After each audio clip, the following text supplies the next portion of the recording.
दोस्तों नमस्कार। मैं आज अपनी वीडियो की शुरुआत इस स्लोगन के साथ करूंगा।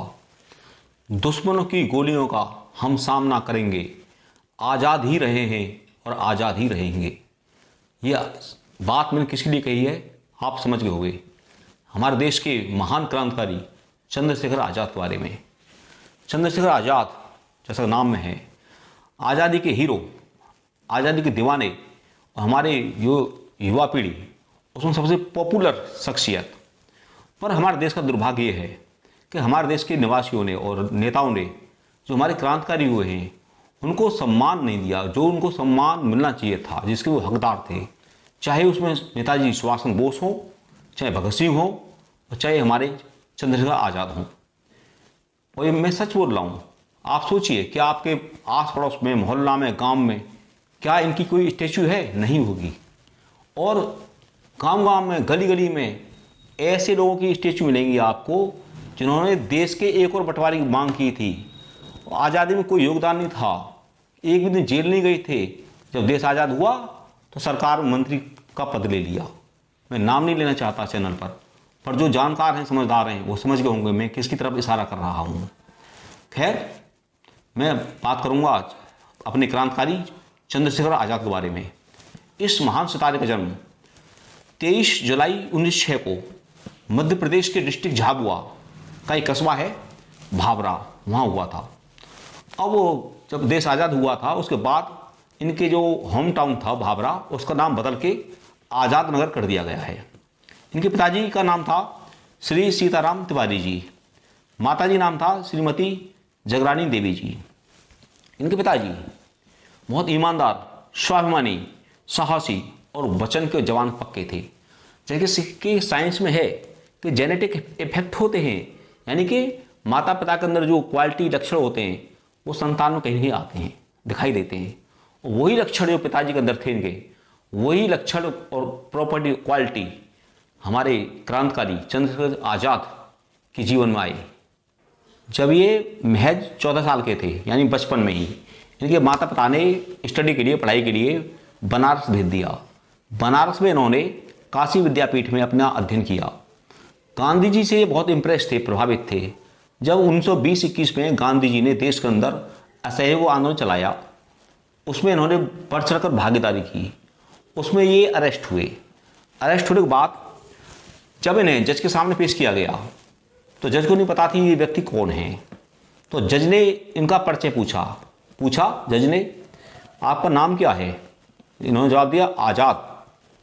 फिर पूछा आपके पिताजी का नाम क्या है? इन्होंने जवाब दिया स्वतंत्रता। फिर पूछा आपका आवास, निवास कहाँ है? इन्होंने कहा जेल। क्या ऐसा परिचय आप तक किसी क्रांतिकारी या किसी देशभक्त दिया है? नहीं दिया होगा। ऐसा परिचय कोई साहसी व्यक्ति दे सकता है, चंद्रशेखर आज़ाद जैसा व्यक्ति महान। जब जज ने इनको 15 कोड़े, यानी जिन्हें हम कह सकते हैं आज की भाषा में, देसी भाषा में हंटर, मारने की सजा दी कि इनको 15 हंटर लगाए जाएं। जब इन पर 15 हंटर लगाए गए, हर हंटर पर इन्होंने स्लोगन दिया, वंदे मातरम महात्मा गांधी की जय, वंदे मातरम महात्मा गांधी की जय। और इस तरह से इनकी ख्याति देश के अंदर बढ़ी और युवा पीढ़ी के ये सुपर हीरो बने। हिंदुस्तान में हमारे क्रांतिकारी अलग अलग तरीके से अपनी लड़ाई लड़ रहे थे अंग्रेजों के खिलाफ। तो इन्होंने सभी क्रांतिकारियों को एक मंच पर लाने के लिए एक संस्था की स्थापना की, जिसका नाम था हिंदुस्तान सोशलिस्ट एसोसिएशन। इसमें भगत सिंह, राजगुरु जैसे अनेक क्रांतिकारी इनके साथ जुड़े। और आपको ये जानकर ताज्जुब होगा कि भगत सिंह जैसे हमारे महान क्रांतिकारी भी चंद्रशेखर आज़ाद को अपना गुरु मानते थे।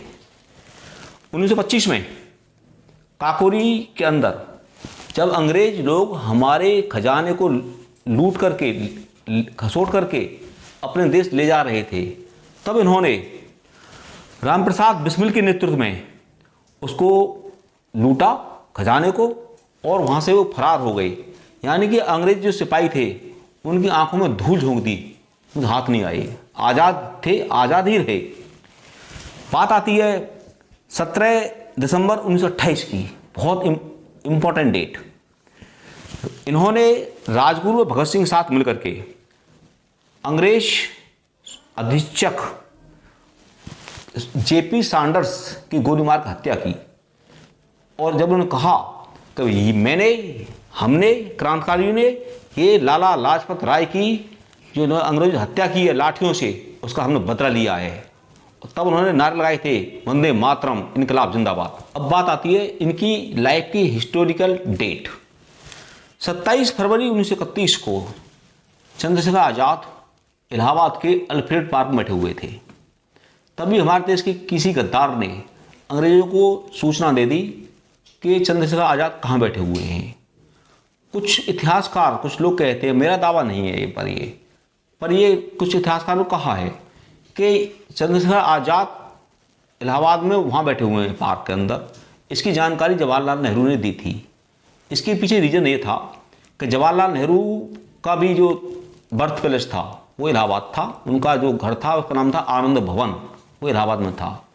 दूसरी बात, जवाहरलाल नेहरू नरमपंथी थे, हमारे चंद्रशेखर आज़ाद क्रांतिकारी थे, तो दोनों विचारधारा मेल नहीं करती थी। जैसे कि बताते हैं इतिहासकार कि भगत सिंह के बारे में भी गांधी जी ने कहा था कि आप रिकमांड कर दें तो हम भगत सिंह को छोड़ देंगे, नहीं छोड़ा था, रिकमांड नहीं किया था उन्होंने।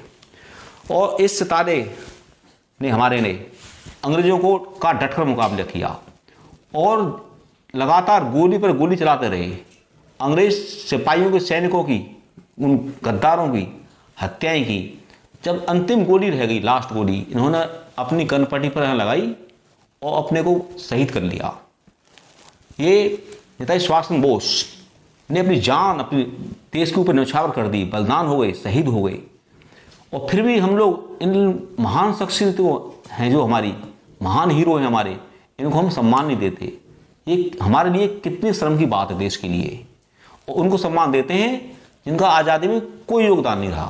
प्रिय देशवासियों और देश के नौजवानों, मैं आपसे एक बात कहूँगा अंतिम लास्ट में, जब तक हिंदुस्तान रहेगा चंद्रशेखर आज़ाद तेरा नाम रहेगा।